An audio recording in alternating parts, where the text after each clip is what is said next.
नमस्कार प्यारे विद्यार्थियों, आदर्श विद्या मंदिर की वीडियो ऑनलाइन क्लास में आप सभी का स्वागत है। कक्षा 12 लेखा शास्त्र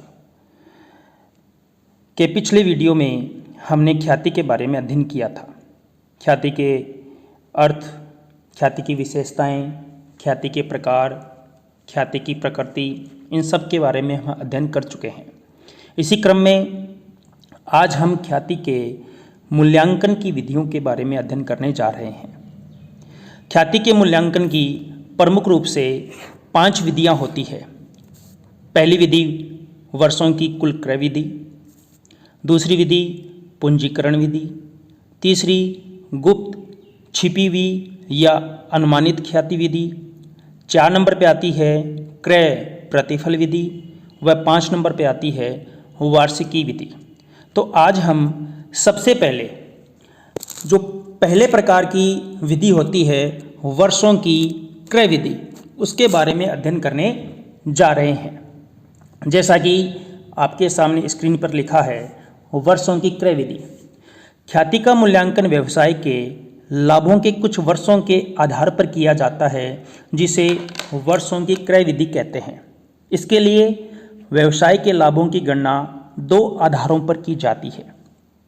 कहने का तात्पर्य यह है कि जो गत वर्षों के जो लाभ होते हैं, उन लाभों के आधार पर अगर हम ख्याति की गणना करते हैं, पिछले कुछ वर्षों के लाभों के आधार पर अगर हम ख्याति की गणना करते हैं तो उसे वर्षों की क्रय विधि कहलाती है।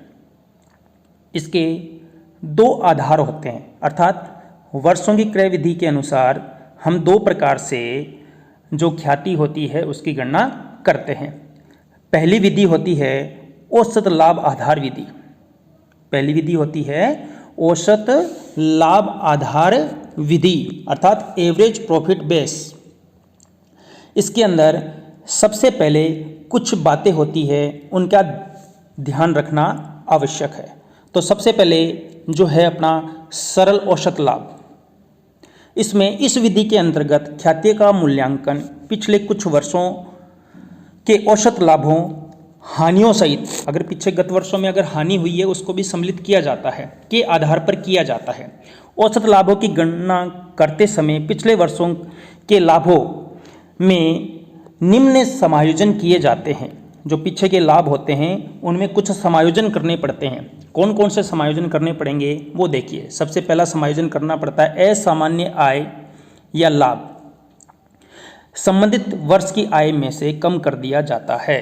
अर्थात असामान्य लाभ या आय या लाभ से मतलब है कि उस वित्तीय वर्ष का अगर वो लाभ नहीं है तो उसको असामान्य लाभ कहते हैं। तो उसको उस वित्तीय वर्ष के लाभ में से क्या कर देंगे, हम कम कर देंगे।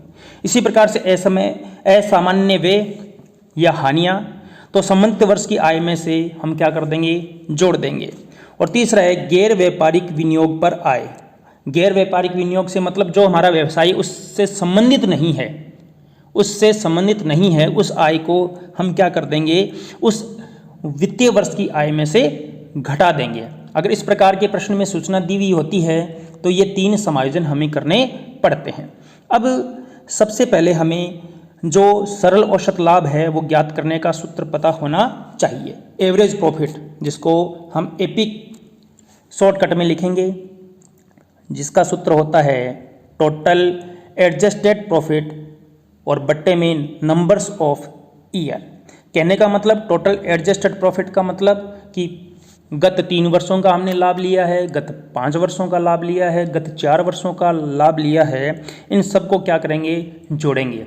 और क्या करके एडजस्टेड का मतलब जो ऊपर मैंने 3 समायोजन बताए हैं वो समायोजन जोड़ने व घटाने के पश्चात का लाभ, उसके कुल जो गत जितने भी वर्ष का लाभ हम लेंगे उसके योग में जितने वर्षों का हमने लाभ लिया है उसका भाग दे देंगे तो हमें औसत लाभ है वो प्राप्त होगा। अर्थात हिंदी में अगर इसको लिखा जाए तो क्या आएगा प्राप्त हमें कि औसत लाभ बराबर होगा कुल समायोजित लाभ बट्टे वर्षों की संख्या। अब देखिए, सबसे पहले वास्तविक औसत लाभ अर्थात एक्चुअल एवरेज प्रॉफिट किसे कहते हैं। एक्चुअल एवरेज प्रॉफिट है वो किसे कहते हैं, उसमें देखिए तो वास्तविक औसत लाभ एक्चुअल एवरेज प्रॉफिट, जिसको शॉर्टकट में हम AAP के नाम से जानेंगे, उसमें हमारा सूत्र होगा औसत लाभ माइनस साझेदारों का पारिश्रमिक। जो वास्तविक औसत लाभ हम ज्ञात करेंगे, तो पहले हम औसत लाभ ज्ञात करेंगे। उसमें अगर मान लीजिए कि जो हमारे साझेदार है उनको किसी प्रकार का वेतन, किसी प्रकार का पारिश्रमिक अगर दिया जाता है, तो वो हम उस औसत लाभ में से घटा देंगे, तब हमें वास्तविक औसत लाभ है वो प्राप्त होगा, एक्चुअल एवरेज प्रॉफिट है वो प्राप्त होगा। तो जब हमें एक्चुअल एवरेज प्रॉफिट प्राप्त हो जाएगा, उसके पश्चात हमें क्या करनी पड़ेगी, गुडविल की गणना करनी पड़ेगी, ख्याति की गणना करनी पड़ेगी। और गुडविल की गणना करते समय हम सूत्र लगाएंगे एक्चुअल एवरेज प्रॉफिट गुणा नंबर्स ऑफ ईयर्स परचेज। जो हमारा एक्चुअल एवरेज प्रॉफिट आएगा, उसमें हम जितने वर्ष की क्रय के आधार पर प्रश्न में दी हुई होगी, 2 वर्षों के क्रय के आधार पर, 3 वर्षों के क्रय के आधार पर, जितने वर्ष प्रश्न में दिए हुए होंगे, उन वर्षों को जो एक्चुअल एवरेज प्रॉफिट आएगा उससे गुणा कर देंगे। तो गुणा करने के पश्चात जो हमारे पास में अमाउंट आएगी, जो हमारे पास में राशि आएगी, वही गुडविल की राशि होगी। इसे हम एक उदाहरण से समझते हैं। जैसा कि आपके सामने स्क्रीन पर दे रखा है, आपके सामने स्क्रीन पर क्या दे रखा है कि एक फर्म की ख्याति गत 5 वर्षों के औसत लाभ के 2 वर्षीय क्रय, मतलब 2 वर्षों के क्रय के आधार पर या दुगुना के आधार पर मूल्यांकित की जाती है। तो हमें ख्याति की गणना करनी है। जैसे कि आपको जो पिछले 5 वर्ष है उनके लाभ दे रखे हैं। 2012 का लाभ 15,000 रुपये, 2013 का 18,000 रुपये, 2014 का 7,000 रुपये लॉस दे रखा है, अर्थात ये क्या है, हानि है। 2015 का 10,000 रुपये व 2016 का 14,000 रुपये हमें लाभ दे रखा है। अब हमें क्या करना होगा, ख्याति की गणना करनी होगी। तो ख्याति की गणना करने के लिए सबसे पहले हमें क्या निकालना पड़ेगा, औसत लाभ निकालना पड़ेगा। जैसा कि हमने ऊपर पढ़ लिया है, सीख लिया कि औसत लाभ कैसे निकालेंगे। जितने वर्षों का हमें लाभ दे रखा है उस लाभ को जोड़ेंगे और उसमें उन वर्षों की संख्या का भाग दे देंगे। तो देखिए 15,000 2012 का प्लस 18,000 2013 का माइनस 7,000 2014 में हमें लॉस हुआ था, इसलिए उसको क्या करेंगे, हम घटाएंगे। 10,000 2015 का और प्लस 14,000 2016 का जो लाभ है वो जोड़ेंगे और बट्टे में हमें क्या प्राप्त हो जाएगा, जो 5 वर्षों का लाभ लिया इसलिए बट्टे में कितने आ जाएंगे, 5 आ जाएंगे। तो इन सबको जोड़ेंगे तो हमें क्या प्राप्त होगा, 50,000 प्राप्त होगा। परंतु उसमें 7,000 घटे हुए हैं, क्योंकि माइनस के इसलिए घटे हुए 57,000 था, उसमें से 7,000 हमने घटा दिए, 50,000 प्राप्त हुआ। और 50,000 में हमने क्या किया, 5 वर्षों का भाग दिया, तो क्या प्राप्त हो गया, हमें 10 प्राप्त हुआ। अब हमें गुडविल की गणना करनी है। जैसा कि पूर्व में आपको गुडविल की गणना करते समय का सूत्र मैंने बता रखा है। क्या बता रखा है, एक्चुअल एवरेज प्रॉफिट गुणा नंबर्स ऑफ ईयर्स परचेज्ड। तो इस प्रकार से हमें एक्चुअल प्रॉफिट हमें कितना प्राप्त हुआ, औसत जो एवरेज प्रॉफिट है वो हमें कितना प्राप्त हुआ था, 10,000 प्राप्त हुआ था। और कितने वर्षों के बराबर दे रखी है, यहाँ पर 2 वर्ष के बराबर दे रखी है, दुगने के बराबर दे रखी है, इसलिए 10,000 को हमने किससे गुणा कर दिया, 2 से गुणा कर दिया, तो हमें कितना प्राप्त हुआ, 20,000 प्राप्त हुआ।